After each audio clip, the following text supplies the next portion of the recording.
Empires don't start with armies. They start with a sentence. For the people. For the future. For the nation. We repeat it. We share it. We build our identity around it. But here's the part we rarely admit. We don't cling to these words because they're true. We cling to them because we're terrified of what it means if they aren't. If the development fund is a lie, if the reform is a costume, if the progress is just a sales pitch, then we weren't just fooled. We were complicit. And this isn't just theory. Chapter 1, WMDB Case. In the real world, U.S. prosecutors say that at least $4.5 billion was misappropriated from Malaysia's 1MDB fund, money raised under the banner of national development. Billions meant for the people allegedly went into luxury properties, art, and even a Hollywood movie. Tonight isn't just a story about corruption. It's about why we needed to believe. Because before empires corrupt money, they corrupt meaning. And before they corrupt meaning, they exploit our deepest insecurities. Chapter 2. Birth of the fund. A sovereign fund is born. 2009. Big promises, big numbers, billions raised for development. Press conferences, smiling leaders, global banks at the table. On the surface, pride.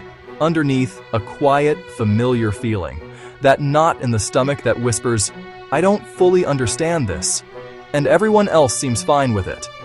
That's where the heist begins. Not in boardrooms. In that knot.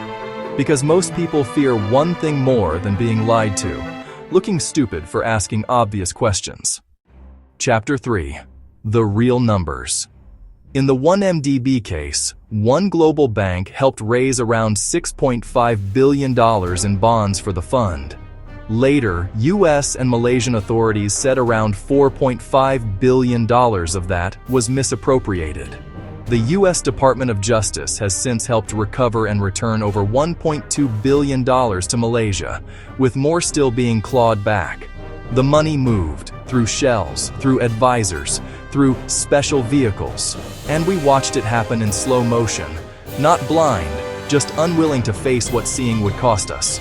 Confusion turns into silence. Silence turns into consent. Consent turns into how things are done. That's the real heist, not just what was taken, but what we refuse to confront. Chapter 4. The euphemisms. Corruption never calls itself corruption. It always uses a special word, custom. Relationship building, nation building, partnership. These are not just words, they are alibis. We don't just use them on others, we use them on ourselves. Everyone does it. It's just how business works. I'm not the one making the decisions. Underneath each sentence is a quieter one. If I admitted this is wrong, what would that make me? Cowardly, weak, guilty. We're not just protecting careers, we're protecting our self-image. So we let the mask stay on. It's not new. Chapter 5. History repeats, empire and greenwashing. In the age of empire, conquest was rebranded as a civilizing mission or manifest destiny, high-minded phrases that made land grabs sound like moral service. In our age, an oil company rebrands itself as Beyond Petroleum, spends hundreds of millions on green imagery, yet still makes the vast bulk of its profits from fossil fuels. Language first, reality second. Chapter 6. The Alibi Audit. Visual Tool. It's a visual tool to know whether you are doing okay. In the audit, we will give you some words and then ask you a simple question. Answer the question in your head or write it down on your paper. Here is the alibi audit. Take the noble word. Custom. Fee. Gift. Advisory. ESG. Impact. Then ask, who actually gains if this word survives? What am I afraid of losing if I question it? What single document would expose what's really happening? If that document would humiliate the word is the mask. And your silence is part of the costume. Chapter 7. Complexity and self-doubt. We like to blame greed, but the real tool of corruption is something simpler, your self-doubt. Complex charts, offshore structures, derivatives, convertible notes, arm's-length deals. Each layer does two jobs: move money and make you feel too small to ask why. You sit in a meeting. You don't understand the diagram. No one admits they don't either.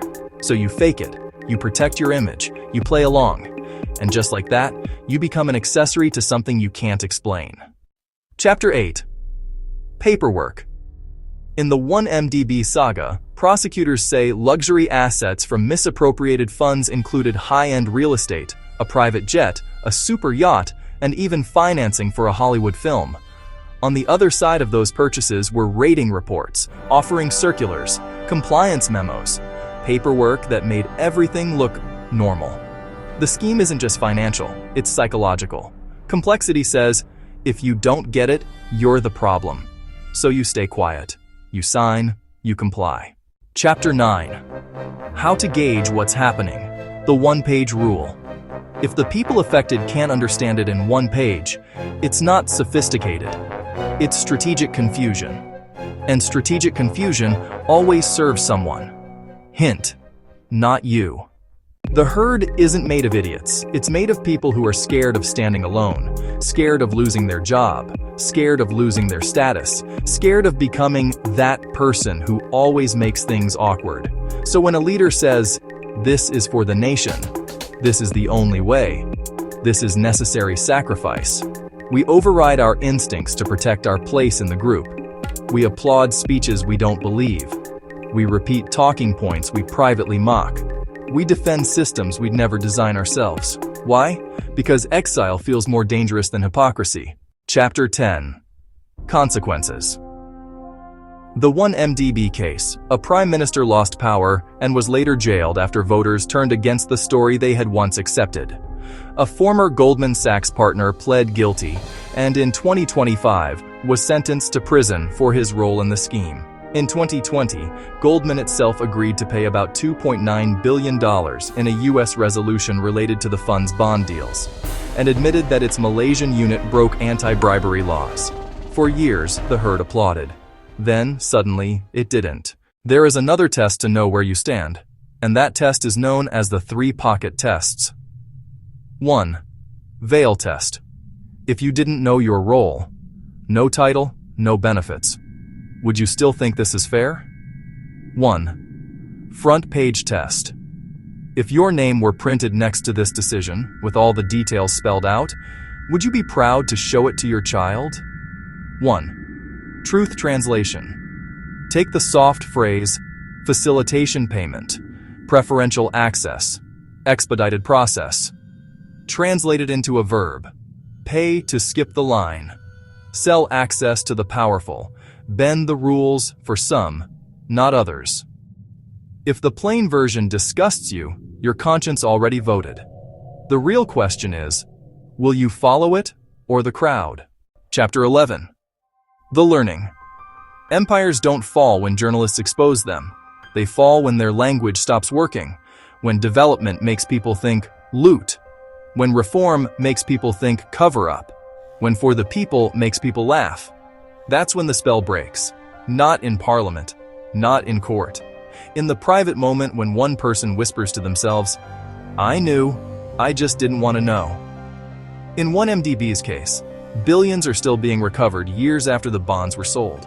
In BP's case, a Beyond Petroleum rebrand didn't stop the company being judged by what it actually did, not what it said.